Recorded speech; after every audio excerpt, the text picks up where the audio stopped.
है कि बेचारी की कोई पावर नहीं है, पूरा जनता का था मेरा कि जैसे पहले था वैसे अभी भी आती है जाती है टोटो से, इसको कोई गरिमा नहीं। गया शहर के माड़रपुर में गांधी चौक के पास एक बैटरी रिक्शे पर बैठकर कचहरी जा रही ये चिंता देवी हैं। गया शहर की डिप्टी मेयर, उनके पास अपनी कोई सवारी नहीं है, सरकार की तरफ से भी कोई गाड़ी नहीं मिली है, इसीलिए वो कहीं भी जाने के लिए टोटो यानी बैटरी रिक्शे का ही इस्तेमाल करती हैं। गया नगर निगम में जहां नगर आयुक्त के लिए वाहन का प्रावधान है, दोनों उपनगर आयुक्त के लिए भी वाहन का इंतजाम है। अन्य कार्यों को संपादित करने वाले सिटी मैनेजर और स्वच्छता पदाधिकारी के लिए भी वाहन का इंतजाम है, मगर डिप्टी मेयर के लिए किसी वाहन का कोई इंतजाम सरकार की तरफ से नहीं है। चिंता देवी को इस बात का दुख है। उन्हें यात्रा भत्ता के तौर पर 10,000 रुपये प्रति माह मिलते हैं, वो भी 4-5 महीने में एक बार। ऐसे में चिंता देवी के लिए अपने काम से कहीं आना जाना एक मुश्किल भरा काम है। हमको गाड़ी चाहिए, इतना बड़ा क्षेत्र है। अब मानपुर जाएंगे, बेलागंज जाएंगे, तो फिर हम तो टोटो से जाते हैं। ये टोटो से आपको जाना पड़ता है? हाँ, टोटो से जाते हैं और किसी को ले जाते हैं, उसको भी भाड़ा देने पड़ता है हमको। काहे कि इसलिए हम अनुसूची जाति हैं, महिला हैं, तो इसीलिए हमको सरकारें कुछ नहीं दे रहा है तो जनता क्या देगा। हम तो सरकार के बोलेंगे। डिप्टी मेयर बनने से पहले चिंता देवी इसी गया नगर निगम में सफाई कर्मी थीं। उन्हीं से सुनिए राजनीति में आने की उनकी कहानी। पहले एक झाड़ूदारिन थे तो हम लोग का मीटिंग होता था यूनियन ऑफिस में। हम लोग का अमृत बाबू एक यूनियन है जो बहुत समझदार है और बहुत गिरा आदमी को उठाता है, ऐसा बात ना है। वही में मेरा कहन कि चलिए एक लेबर का बीच का एक आदमी खड़ा हो जाएगा तो हम लोग का सुविधा मिलेगा। तो हम नगर निगम में झाड़ूदारिन के पद पर थे, है ना? पद पे थे और उसमें जो कर्मचारी का यूनियन था, हाँ, लेबर का यूनियन, उसमें भी थे। उसमें थे। उसमें हम अध्यक्ष थे। और उसके बाद फिर ये लोग कहा कि आप नॉमिनेशन करवा लीजिए। रिटायर हो गए? रिटायर, हाँ रिटायर हुए 2020 में। हम तो पहले बताइए किए। हाँ बताइए ना। हाँ 2020 में आप रिटायर हो गए, उसके बाद क्या करने लगे? उसके बाद हम सब्जी बेचना शुरू कर दिए। हाँ, उसके बाद हम सब्जी बेचना शुरू कर दिए और सब्जी बेचता ही हम नॉमिनेशन करवा के अपना ड्यूटी मेयर का पद ले लिए। दिसंबर 2022 में गया नगर निगम के डिप्टी मेयर का चुनाव भारी मतों से जीतने वाली चिंता देवी इन दिनों मीडिया की सुर्खियों में है। हाल ही में उनका एक वीडियो वायरल हुआ था जिसमें वो सब्जियां बेचती दिखाई दे रही हैं। पत्रकारों ने जब उनसे पूछा कि आप डिप्टी मेयर होकर सब्जी क्यों बेच रही हैं, तो उन्होंने कहा कि डिप्टी मेयर बनने के बाद भी उनकी बात नगर निगम में सुनी नहीं जाती, किसी फैसले में उनकी राय नहीं ली जाती। उनको सिर्फ 10,000 रुपये महीने का भत्ता मिलता है, वो भी समय पर नहीं मिलता। ऐसे में वो करें तो क्या करें। चिंता देवी पहली दफ़ा दिसंबर 2022 में सुर्खियों में आई थी जब वो डिप्टी मेयर का चुनाव जीती थी। डिप्टी मेयर चुने जाने से पहले वो गया नगर निगम में ही सफाई कर्मी के पद पर काम करती थीं। रिटायरमेंट के बाद उन्होंने चुनाव लड़ा और वे भारी मतों से विजयी हुईं। उस वक्त उनकी जीत को लोकतंत्र की खूबसूरती कहकर प्रचारित किया गया था।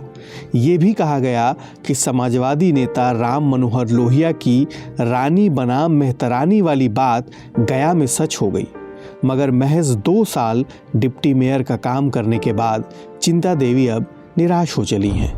मेरा नाराजगी यही है और जीवन में हम यही सोचे हैं कि भाई जनता हमको वोट दी ही है आशा लगा के, तो वो आशा को हम पूरा करें।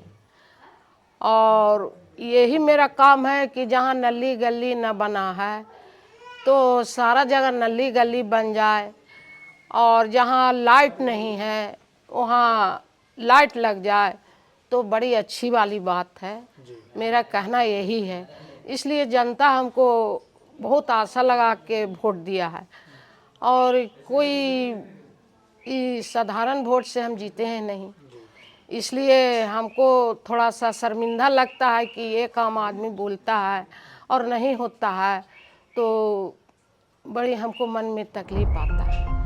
उनकी शिकायत ये भी है कि नगर निगम के लोग उन्हें सिर्फ उन्हीं बैठकों में बुलाते हैं जहां उनके बिना काम न चले। वो कहती हैं बोर्ड की बैठक में बुलाते हैं, स्टीयरिंग कमेटी की बैठक में बुलाते हैं, मगर दूसरी किसी बैठक में नहीं बुलाते। दरअसल बागी तेवरों वाली चिंता देवी गया नगर निगम सफाई कर्मियों की अध्यक्ष भी रह चुकी हैं। वो आंदोलनों में शामिल होती रही हैं। लोगों से उनका पहले से जुड़ाव रहा है।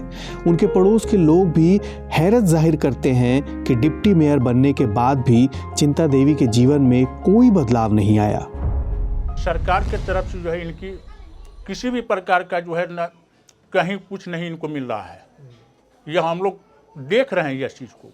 जो पहले या जिस प्रकार से गोबर उठाती थी, गोईठा करती थी, वही आज भी करे। झाड़ू हम लोग कहते भी है कि आप डिप्टी मेयर हो गए, आपको कम से कम कुछ ऊपर आई, तो नहीं कुछ सुविधा ही नहीं मिलती है, कोई इनकम नहीं है। एक मामूली थाना में अगर किसी प्रकार का फ़ोन भी करते हैं, खुद जाते हैं तो एक चेयर तक इनको नहीं मिलता है, जबकि अपना परिचय देते हैं कि मैं डिप्टी मेयर हूँ, उसके बाद भी इनको एक चेयर तक नहीं मिलता है। यह तो इसीलिए ना कि चूँकि यह हरिजन है, इसलिए नहीं इनके अवहेलना होता है। यही अगर कोई ऊपर आता रहता तो उसको सारी व्यवस्था मिलती। गली के आखिरी छोर पर चिंता देवी ने अपना घर बनवा लिया है रिटायरमेंट के पैसों से। 3 बेटे 2 बेटियां हैं। बेटियों की शादी हो गई है, ससुराल में रहती हैं। 2 बेटे गया नगर निगम में ही पिछले 15 साल से कैजुअल लेबर हैं, सफाई कर्मी का काम करते हैं। तीसरा बेटा बैटरी रिक्शा चलाता है।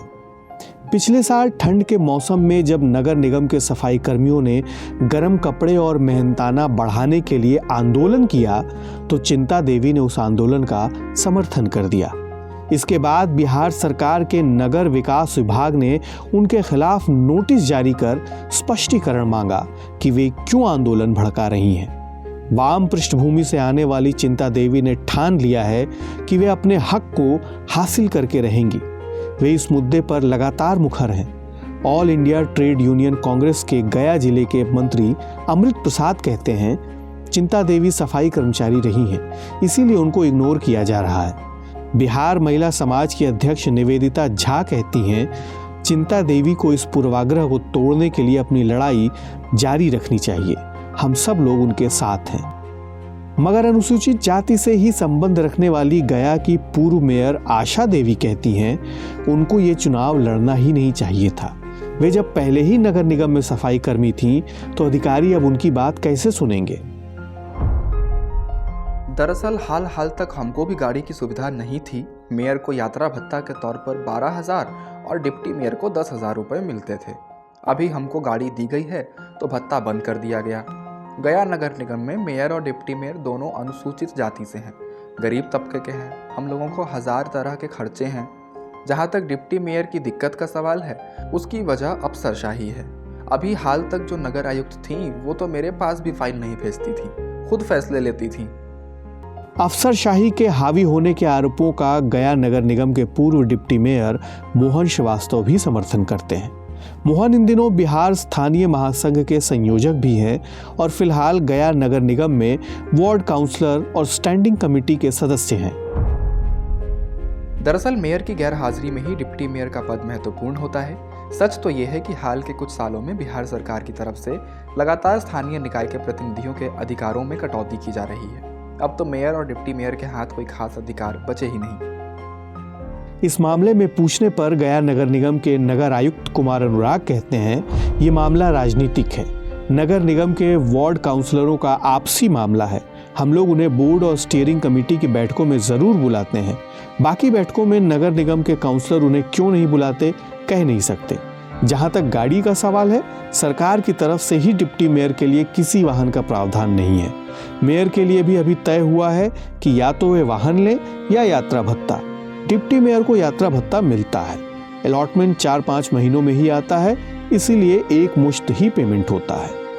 अनुसूचित जाति से आने वाली और नगर निगम में ही पहले सफाई कर्मचारी रह चुकी चिंता देवी को अपनी स्वीकार्यता के लिए संघर्ष करना पड़ रहा है। गरीबी की मार तो वे झेल ही रही हैं। एक तरफ जनता की समस्याएं हैं और दूसरी तरफ बड़े अधिकारियों की बाधाएं। बीच में उलझी हैं चिंता देवी।